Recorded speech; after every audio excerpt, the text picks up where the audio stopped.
Hello, everyone. We are live today. Thank you for joining us on this B2B. It's a B2B comms thing live on personal brand. So let's introduce ourselves briefly. I'm Emma. I'm a communication consultant working predominantly in the built environment. And a warm welcome to Eimear Strong, who's standing in for Stacey today. Stacey's having a birthday, so happy birthday, Stacey. If you're watching and got FOMO and you secretly are watching. She said she was having a massage, so hopefully she's not watching. Hopefully she's not. Eimear, would you like to introduce yourself?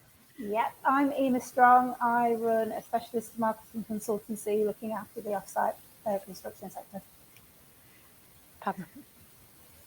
Ayo? And me, I'm Eimear Bass. I am a built environment marketing consultant who works, I guess, mainly with engineers at the moment. So, yeah, that's what I do. That's great. So today we are discussing personal brand. And we discussed this quite a lot, actually, but we chose this topic as it's becoming quite popular in B2B and more broadly. I think it's sort of been more popular perhaps with consumer brands, excuse my voice today, and they seem to steam ahead of B2B when it comes to content and personality and things like that, and the use of influencers to build brand profiles. So the word comes up quite a lot, along with phrases like authenticity and things like that. So we thought for B2B, how much personality can or should you use, and how much weight should be given to, building personal brands, perhaps for employees or for yourself if you're an independent consultant or smaller business. So the format today is the same as usual. We will unpick this topic over 3 questions over the next 15 minutes. And there will also be an opportunity to ask questions at the end, which we will answer at the end. So you can ask them anytime, actually, and we'll pick them up at the end. Just can I ask, if you're watching on the replay, please can you put #replay in your question. So let's get started with the first question today, which is mine, and that is, what is a personal brand? Ooh. So Eimear, did you want to go first as our guest? Yes, I would. Thanks. To me, a personal brand is an impression you create for your target audience, and that's quite often built on a set of stories that you tell, or it's about you giving the audience a view of your values as well. So, that's where the authenticity comes in, I think. Sure, yeah. Ayo? I guess for me, I agree with what Eimear's just said, but also I think there's also this thing of it's what people say about you when you're out of the room. So it's what you're kind of known for. And I think it's kind of similar to a company brand, but for you as an individual. So it's just, you can't always control it all. So you kind of build it, but it's ultimately what others think of you. So that's kind of what my kind of main kind of takeaway for it is. And you, Emma? Yeah. I mean, we had, Ayo and I in particular, we had a long conversation about this, and I couldn't quite get my head around it at first. But I think then I sort of, once we talked about it, I think for me, it's perhaps just another one of these, dare I say, buzzwords. My voice is going again. Excuse me. Buzzwords for personal credibility, and like you've said, reputation, and that comes in lots of different forms, really, doesn't it? If you're a business, you need credibility. If you work in a business, you need credibility to get your point across in meetings and things like that, to build, brand fans where you work that will speak highly of you. And, it's also really, we're going to come on to some examples, but it's also key if you're building a new business. You've got to build a track record. That's about credibility, and, the people are really important in that. You might only have a few people in your business, and, it can be the difference between getting work and not if you're a freelancer as well, I think. Definitely. So it's kind of sitting in that personal credibility, reputation kind of space for me. So it can be quite overlooked, I think, don't you? Yeah, I think it can be. And it can also be quite scary as well, right? Putting your head above the pulpit, actually having an opinion, being out there. It's like all of those things where you're like, this is actually quite scary. Because at times people may knock you down, but I mean, that's rare, don't worry. But, well, it does happen though, doesn't it? I mean, we'd be lying. We'd be lying if we didn't say there were trolls out there. But actually, in the main, everybody's lovely and they're welcoming to you. Yeah, absolutely. And they warm to your personal brand as well. So So if your personal brand is sort of aligned with their values and how they feel, they warm to you as well, and that helps when you're building a business. Absolutely. I think we're going to come on to some examples, but did you want to ask the next question, Eimear? Oh, I did. So what are the opportunities of using a personal brand, Emma? Shall I go first, shall I? Yep. So I suppose building on that credibility angle, I think there are lots of opportunities around thought leadership. And in B2B, this is like a really well-trodden space, isn't it? Yeah. But I think often the focus is about getting the message out, not helping the individual build a personal brand, if that makes sense. For some of the reasons that you've said, Io, I think it can be seen as perhaps higher risk for a business, maybe. If the opinion appears too strong, it could be tapered a bit, and then that takes the wind out of it, and it just turns into a boring bit of B2B content rather than something really compelling and just boring people universally with the same thing. To coin a phrase from something else that I heard this week. So it can go wrong. I agree, it can go wrong, and where the business is built on an individual's personality, and that might be a toxic one. So there might be a poor reputation there, mightn't there? And that's hard to fix. But I think by introducing other people and opinions, it can help build that back up. And employees as well, if you're in a bigger business as brand ambassadors, I suppose, helping employees say great things about your business as well. I think there are lots of opportunities really done well, but you've got to be, like most things, you've got to throw yourself into it. I don't think you can sort of taper it. If you want someone to have an opinion, you've got to support their opinion. Totally. Yeah. Okay, so I kind of did some research. So LinkedIn actually has an employee advocacy guide. That's cheating. I did research. I came with facts. That's good.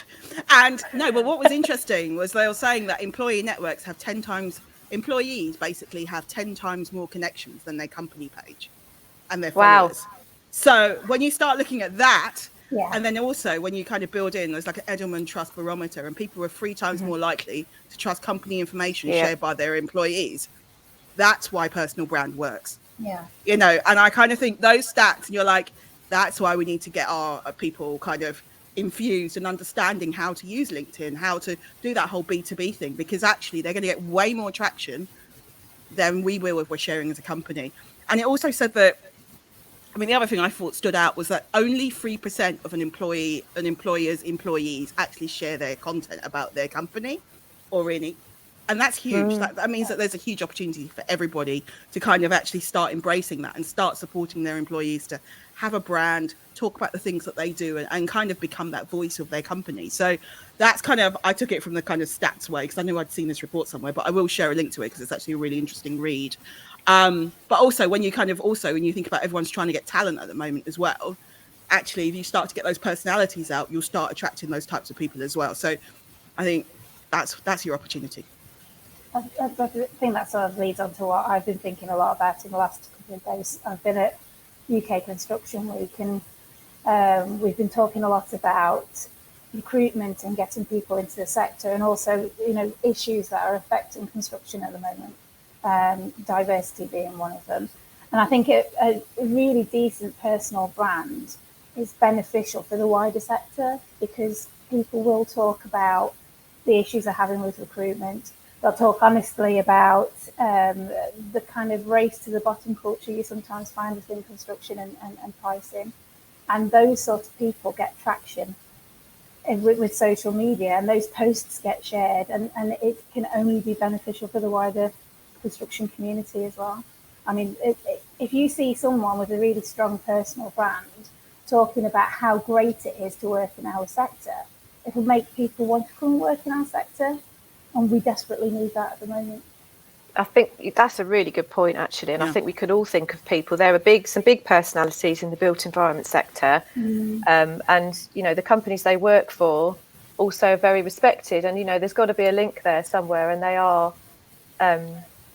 they're really good people to have on your side. And having people to, I think that the trust point you made is a really good one, Io, as well. People are more likely to trust first-hand information from an everyday source than from a LinkedIn page or a company source. So it's really interesting, actually. It's really interesting where it crosses over with reputation.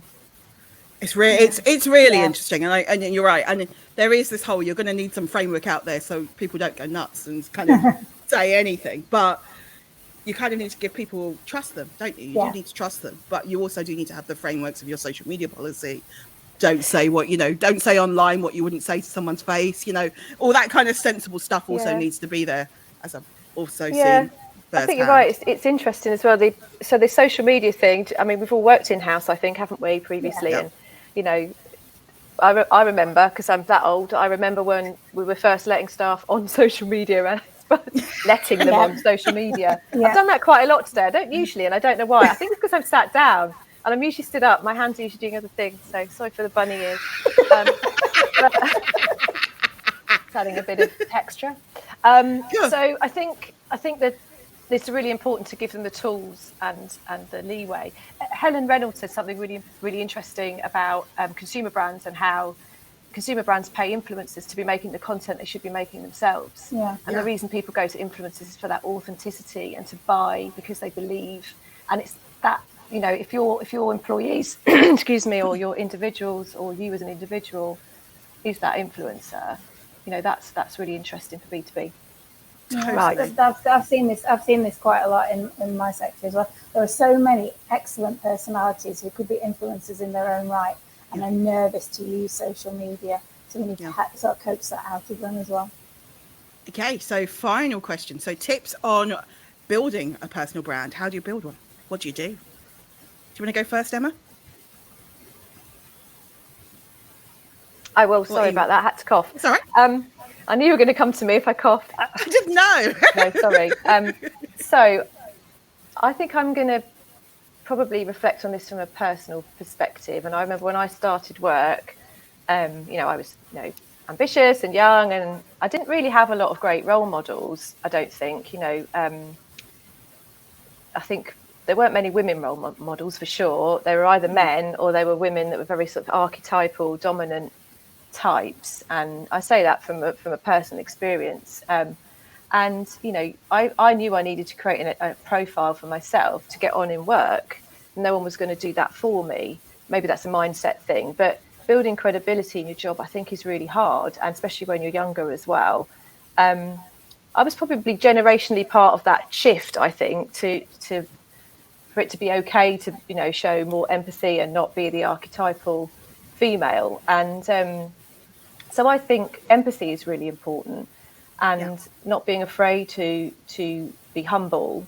And if you're going to have an opinion and share your views, make sure that you are respectful that other people won't agree with you, and be able to have those sort of constructive and robust discussions, because that's really what it's about. It's having an opinion and a way of thinking. And I think that it has to be learned.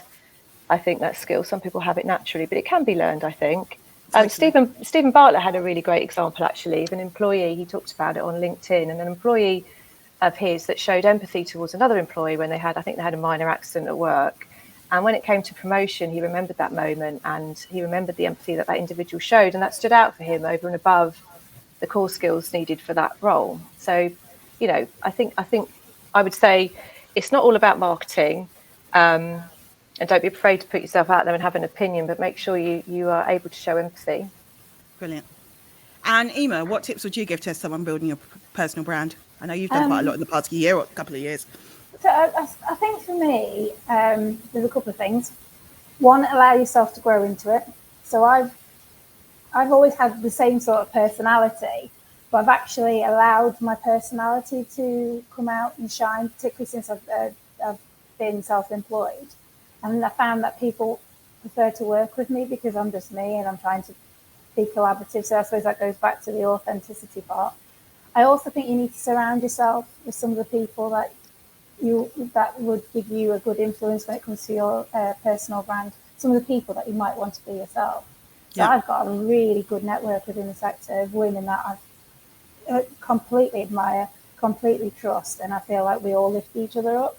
So some of my personal brand centers around that kind of looking after each other, lifting each other up, supporting each other, and being influenced by each other as well.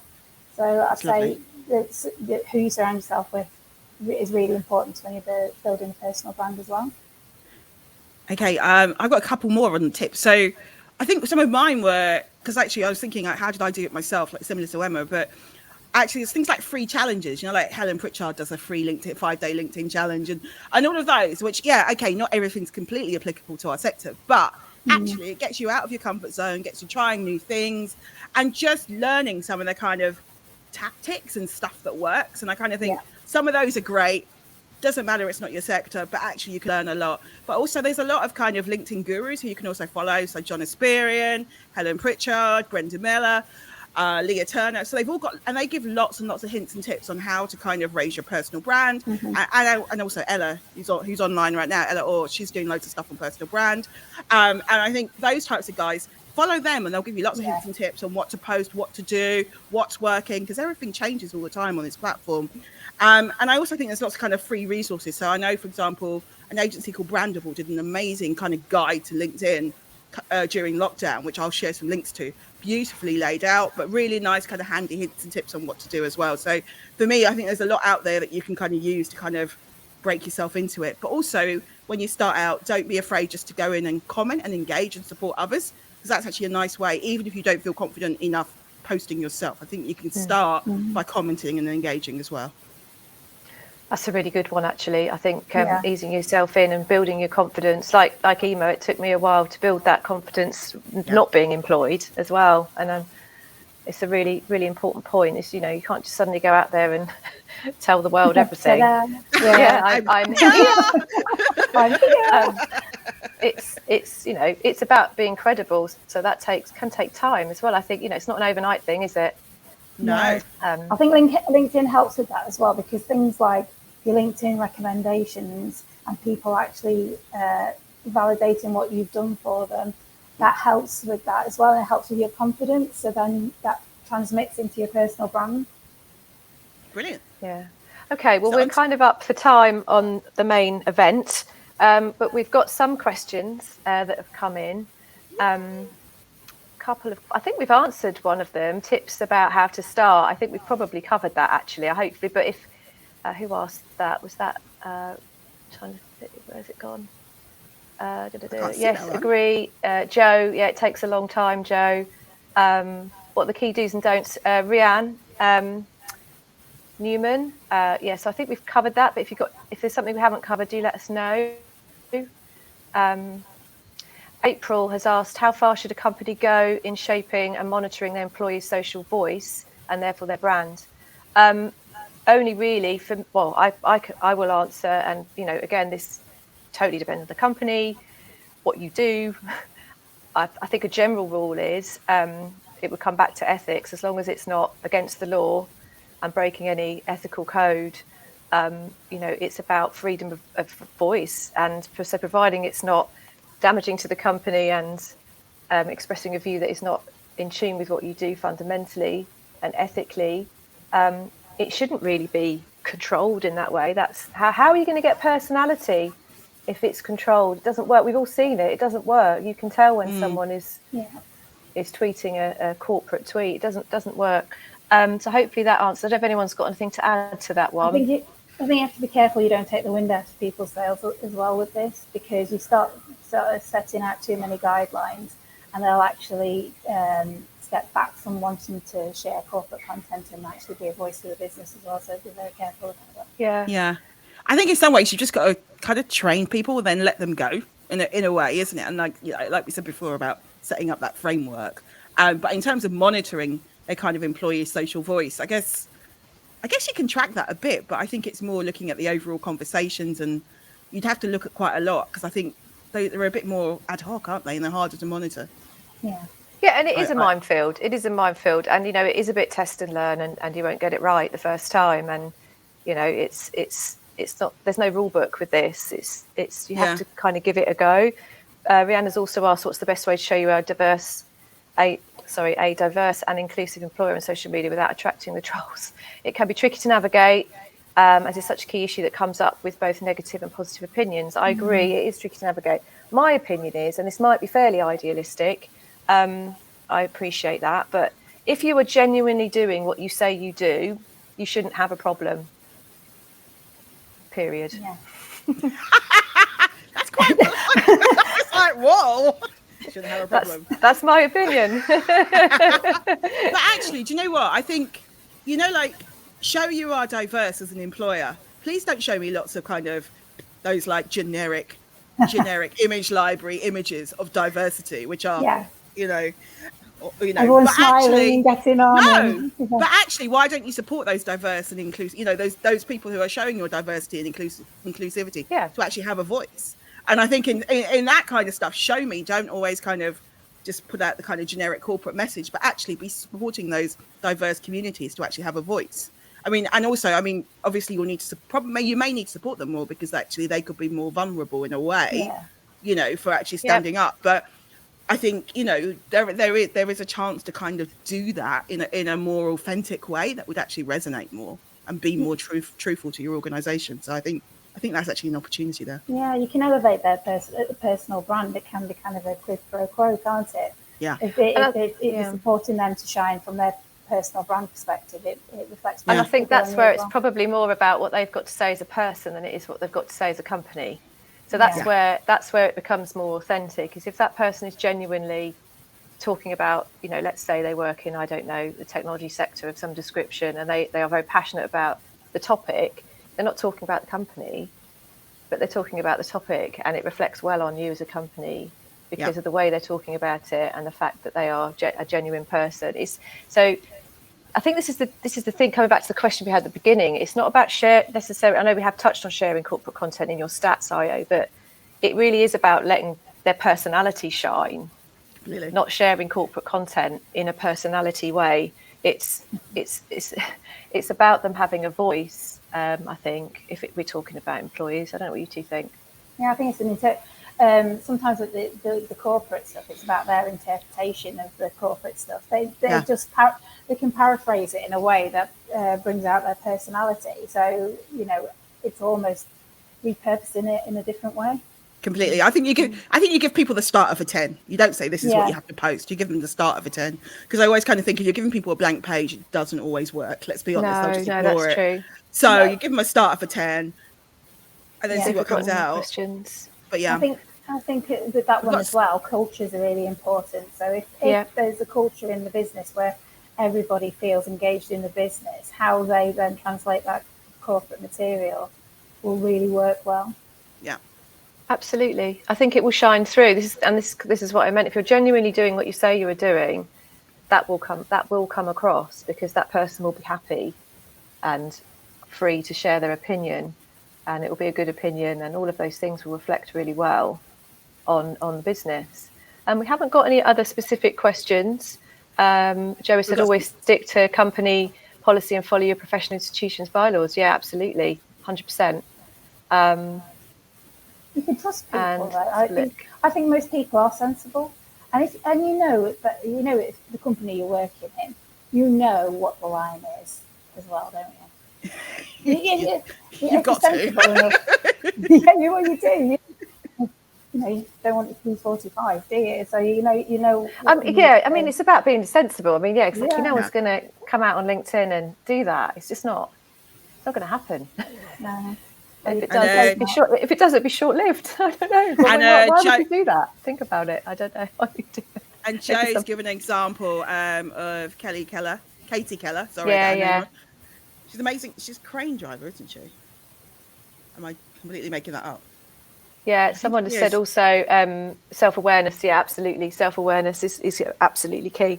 So there are some really soft skills involved, I think, and that's why it would perhaps be for everyone. If we're talking about it from a business perspective, as an individual, there are some skills to learn, or some, ways of doing it, and feeling confident and being self-aware is one of them. But, I've posted things lots of times and thought, oh, goodness me, that was strong. But it's my opinion, and you have to be robust enough to be able to deal with people commenting and not agreeing with you, and also agreeing with you, and all of those things, I think. Yeah. So, okay, we've run out of questions. So I think. Oops, sorry. I can't see any others. That's all right. No, I think we're both in nice the questions. They jumped a bit. Yeah, we've had some lovely comments today. Thank you everyone for joining and joining in with this topic. It's been really interesting, actually. After my scepticism at first, I'm a true believer. We have got some nice comments. So, for example, from Ella, so she says, "It certainly does. It's all about consistency and congruence. So you build, know, like, and trust, which I think is the most important thing. Absolutely right. It just makes it quicker for people to get in contact with you and your firm. The more you can be here on LinkedIn, commenting on posts as well as posting, the better for building trust. I think she's completely right in all of that." We've got a comment from Michelle J. Raymond. She's in Australia, I think. She says, "I think the alignment piece up front is important and often overlooked."